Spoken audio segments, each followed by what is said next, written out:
Hello. Hello, and welcome to another video. Today I'm recording a few videos, mostly to share information that otherwise might be missed, especially for new people that discover our products. It's easier to do this in a YouTube video than trying to catch us on a live stream at Twitch.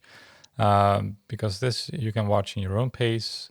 These videos are not edited, so they might be quite a bit slow, but we're going through the most frequent asked questions in this video, just to give you a little bit of background to the questions that we receive quite often. So yeah, let's jump right into it. We have explained these video questions in our Discord as well, but not everybody jumps into our Discord. It makes sense. So let's try it here. The question that we get the most is can I change the extension chatbot name, which is the name that appears whenever Pando reacts in your chat. And it's something that we cannot change, unfortunately. It's something that we require a rather big change in Twitch's infrastructure. I will make a link towards a user voice. A user voice is a request towards Twitch to change something, to increase visibility and the relevance of the change. But the short answer is no, we cannot do it. In the future, hopefully we can, because it's often requested, but we believe it fits the personality of your pet to make sure the names match. We cannot do like a chatbot differently. Like, for example, you create a user account, name it the way you want it.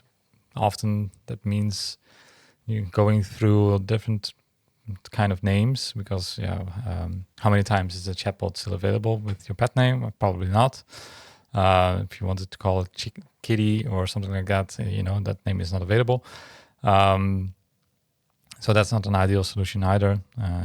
So we hope that we can change it in the future, and function it through the extension by giving you the possibility to customize it. That will be the ideal scenario. Will Twitch ever change it? Maybe. I don't know. I remind them every time I talk to them about this user voice, and hopefully one day they will change it. The other question is, do you know why my channel points do not work? Sometimes what happens is the channel points don't work anymore. 9 out of 10 times, this is because they have been changed. You can change them on Twitch, and you can change them in the extension. They need to have the same name. So when you create them during your setup, they might be called like Treat Pando, and then you discover that you wanted this to be changed. Then you change it in Twitch, but you forget about to do it in the extension page in Pando, or vice versa. Whatever happens, 9 out of 10 times, it's just going to look like, what are the names? Are they still the same? And match them again to fix the problem.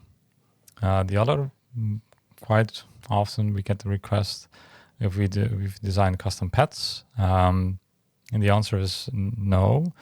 We do a pet contest whenever we design a new pet. That means we ask the community to vote for a new pet. Could be that they vote for frogs or wolves, or last time the dragons won. It's often run in our Discord. We do an announcement. We let people know when the voting will start. When the vote starts, they can vote on emojis that are placed under the announcement. And the most voted pet wins the pet contest, and that's the pet we're going to design. That means we, as people designing Pando, do not decide which pet the next pet will be. It's up to the community. If they want something weird and everybody votes for it, Sure, we do that. That's all up to you. But what if I upload my own design? That's still going to be no. The possibilities at Pando, how far we are going to take it, are unknown. Twitch might introduce a new feature to interact, and that means we need to jump in on that and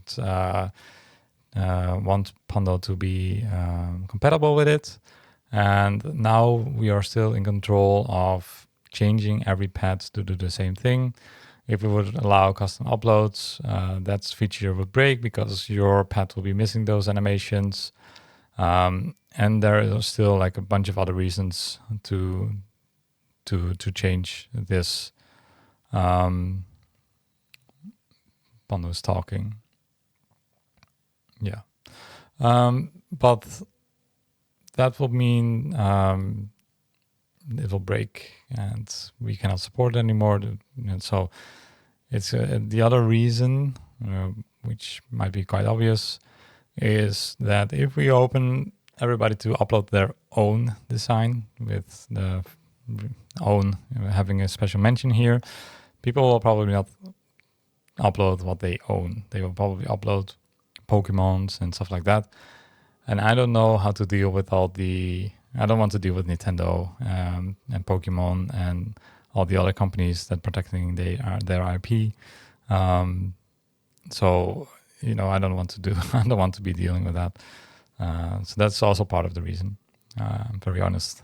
Does Pando, while streaming directly from the spelling error. Does Pando, while streaming directly from a console, work? No, consoles don't support browser sources, so it's something we cannot do. Pando is talking again. Might turn off Pando next time, but no, consoles don't support browser source. I think it's disappointing because Pando is ideal for people that start streaming. Most people start streaming on a console, I think, because it's very accessible to do that. You don't have the high-end PC. You can just start streaming on a console. And then Pando fits a new streamer quite well because then you always have a buddy that's on the stream, that's always there, that keeps you company, can talk with it, interacts with it, immediately does your alerts. So I think Pando is an ideal way to fit for starting streamers. So that's why it's quite annoying that consoles don't support it, but maybe in the future it will. And the other questions are not about the products. It's more about the company, and like what we are doing, who we are, maybe why we designed Pando. Pando was a extension we built 4 years ago. We built it to discover what the opportunities are with Twitch.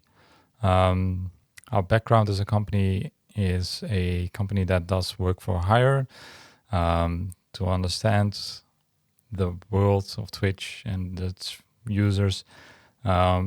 We wanted to make sure that we had our own portfolio to test things and to learn from it.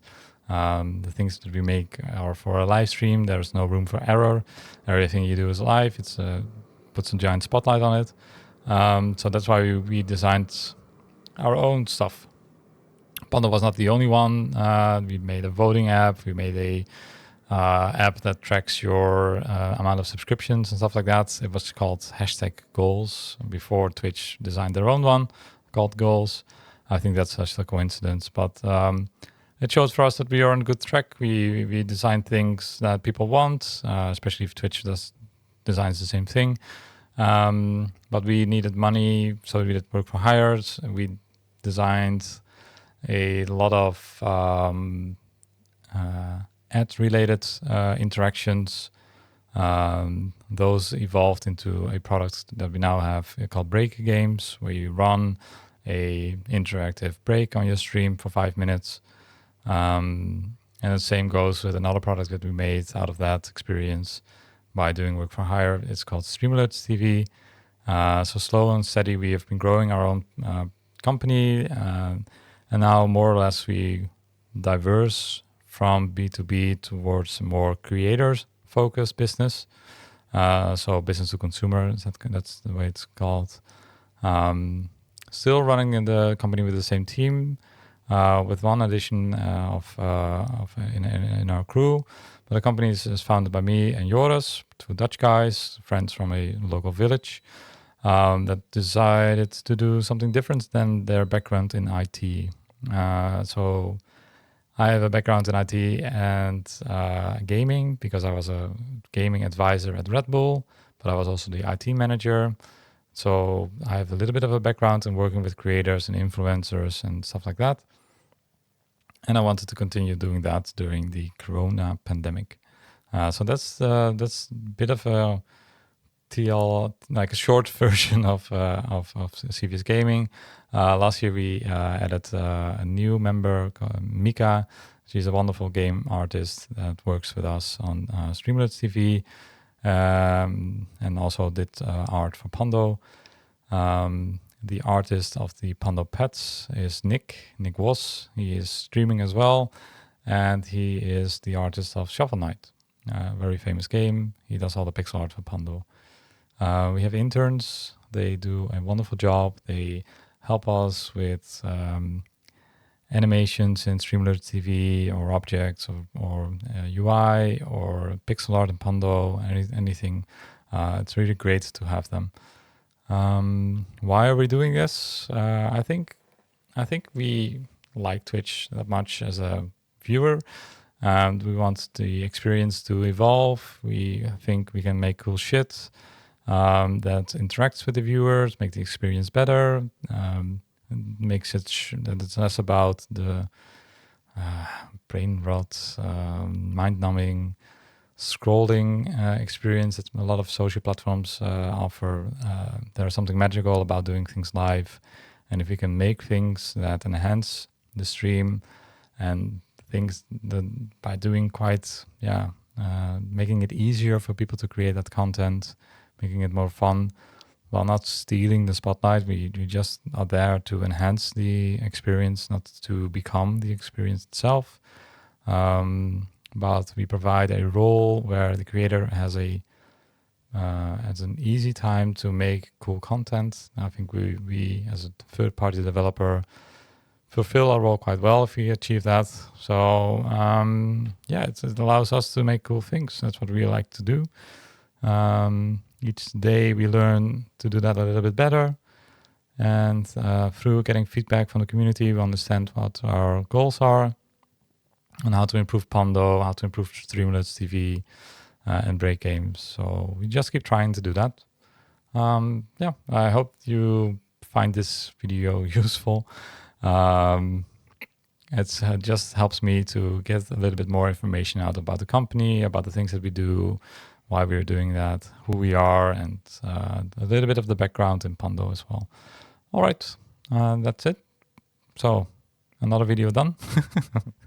If you have other questions, just let me know in the comments, or on our Discord, or when you see us live streaming on Pando_dev. So, thank you for watching, and bye-bye.